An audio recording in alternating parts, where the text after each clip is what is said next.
राजकारणातनं कायमचं जसं बाद केलं तशी तर चाल विशाल पाटील यांची नाही ना, की विश्वजित कदम साहेब यांनी अशा व्यक्तीपासून बाजूला राहिलं पाहिजे. कदाचित जुना राग काढण्याचा तर हा प्रयत्न नाही ना. आता एकदा खासदार झाले, एकदा माझी नौका पार झालेली आहे. प्रत्येक बातमीतील घटनेच्या वास्तविकतेची तुलना थेट पाहत रहा सांगली अपडेट. उद्धव साहेबांच्या आणि संजय राऊतांच्या बैठकीमध्ये मी सांगली जिल्ह्यातला प्रश्न सोडून घेतलेला आहे असं त्यांचं म्हणणं होतं. मला वाटते ते सर्व लोकांची दिशाभूल करतायत. दिल्लीमधल्या बैठकीत काय घडलं काय नाही घडलं ते सगळं आम्हाला माहिती आहे. सांगली जिल्ह्यातल्या कुठल्याही जागेवर कोणतीही चर्चा दिल्लीतल्या बैठकीत झालेली नाही माझ्या माहितीप्रमाणे. त्यामुळं विशाल पाटील यांना माझं आव्हान आहे, जर अशी काही माहिती किंवा असे काही अधिकार आपल्याला जर त्या ठिकाणी आमच्या पक्षप्रमुख उद्धवजी साहेब ठाकरे आणि संजयजी राऊत यांनी तुम्हाला दिले असतील तर माझ्याबरोबर मातोश्रीवर चला आणि माझ्या देखत उद्धवजींना आणि संजय राऊत साहेबांना सांगा की साहेब तुमचा जिल्हा प्रमुख मला क्रॉस करतो, माझ्या विरोधात प्रेस घेतो, तुम्ही मला अधिकार दिलेत का?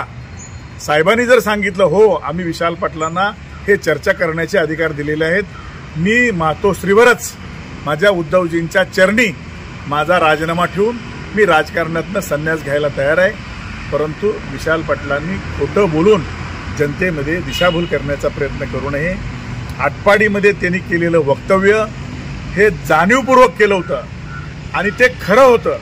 म्हणजे मिंदे गटाच्या लोकांनी, खरं तर याच्यामध्ये मिंदे गटाचा काही संबंध नाही, सहानुभूती जी उद्धव साहेबांच्यावर जयंत पाटलांच्यावर टीका करून जी त्यांनी त्या ठिकाणी मिळवण्याचा प्रयत्न केला होता ती जनतेनं त्यांना सहकार्य करण्याची भूमिका घेतली होती. त्यात कुठल्याही पक्षानं माणसं अडवली तर अडत नव्हती, ही वस्तुस्थिती होती. आणि म्हणून माझा पैरा फेडण्याची भूमिका आहे, माझी मदत करण्याची भूमिका आहे. मी प्रश्न सोडवून घेतला आहे, मी कुणाचा ऐकणार नाही, मी अपक्ष आहे. एकदा म्हणायचं मी अपक्ष आहे, मी कुणाला भीत नाही, आणि एकदा म्हणायचं मी महाविकास आघाडीचा घटक आहे. महाविकास आघाडीत उद्धवजी माझे नेते आहेत, राहुलजी माझे नेते आहेत, शरद पवारजी माझे नेते आहेत.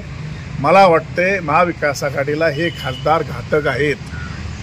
स्वतःच्या पर्यायानं शोधणारे खासदार असे महाविकास आघाडीचे घटक होऊ शकत नाहीत. तुम्ही म्हणला तर मी अपक्ष, तुम्ही म्हणला तर मी महाविकास आघाडीचा, म्हणजे सोयीची भूमिका घेणारा खासदार नसावा. माझी काँग्रेसच्या वरिष्ठ नेत्यांना विनंती आहे, माझ्या पुढं खरं तर भीती दुसरीच आहे. सांगली जिल्ह्यामध्ये लोकसभा झाल्यापासून त्यांचं एकच स्टेटमेंट आहे, विश्वजित कदम साहेबांना मला मुख्यमंत्री करायचं आहे, विश्वजित कदम साहेबांना मला मुख्यमंत्री करायचं आहे, विश्वजित कदम साहेबांना मला मुख्यमंत्री करायचं आहे.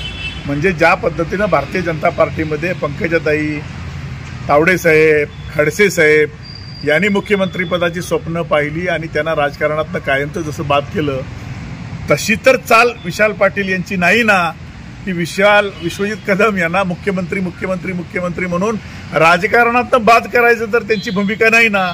हा माझ्या पुढे पडलेला प्रश्न आहे. आणि म्हणून विश्वजित कदम साहेब यांनी अशा व्यक्तीपासून बाजूला राहिलं पाहिजे. कदाचित जुना राग काढण्याचा तर हा प्रयत्न नाही ना. आता एकदा खासदार झाले, एकदा माझी नौका पार झालेली आहे. आता मला कोणाची भीती नाही. आता जिल्ह्यातले माझे जे विरोधक आहेत त्यांना मी हळूहळू काही जणांना जयंत पाटलांना विरोध करून संपवायचा प्रयत्न करायचा आणि काही जणांना गुदगुल्या करून मारायचा प्रयत्न करायचा. विश्वजित कदमांना कदाचित ते गुदगुल्या करून राजकारणातनं संपवायचा तर प्रयत्न करत नाहीत ना. हा माझ्या पुढे पडलेला प्रश्न आहे. आणि म्हणून विश्वजित कदम साहेबांना माझी विनंती आहे, ते आमचे नेते आहेत, महाविकास आघाडीचे घटक पक्ष आहेत, माझे चांगले मित्र आहेत. माझी त्यांना विनंती आहे की तुम्ही एकदा गपचूप दोघं बसा आणि त्यांच्या मनात काय जाणून घ्या आणि तुमची काँग्रेसची महाविकास आघाडीबद्दलची भूमिका तुम्ही स्वतः त्या ठिकाणी जाहीर करावी. दिल्लीच्या बैठकीत काय घडले, कारण सुहास बाबर यांना ऑफर द्यायला यांना अधिकार दिला कुणी? ऑफर कुणी द्यायची असते? शिवसेनेचं म्हणून मी ऑफर देईन. काँग्रेसच्या बैठकीतल्या काँग्रेसच्या नेत्यांना काँग्रेसच्या ज्या जागा सुटणार आहेत त्या जागेवर मी कसं कुणाला ऑफर देऊ शकतो? मी माझ्या पक्षामध्ये जे जागा मला सुटणार आहेत त्या नेत्यांना मी ऑफर देईन ना. यांना कुणी अधिकार दिला?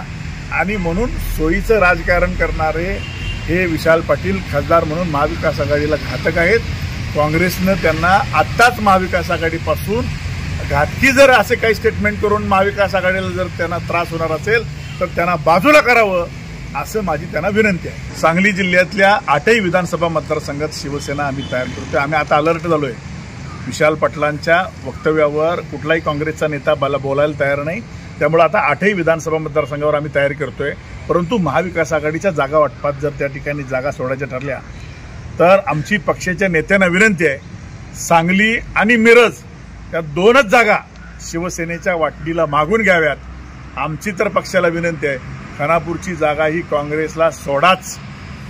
त्यांची तिथं तयारी चालू आहे. जितेश भाया तयारी करतायत. काँग्रेसच्या नेत्यांची मागणी आहे. आमचं मत आहे की काँग्रेस तिथं बाबर यांच्या पाठीशी उभा राहून अर्धी काँग्रेस, त्या असराणीचा डायलॉग आहे तुम्हाला माहिती आहे का, आधे इधर जाओ आधे उधर जाओ बाकी मेरे पीछे आओ, तशी तिथं काँग्रेसची अवस्था आहे.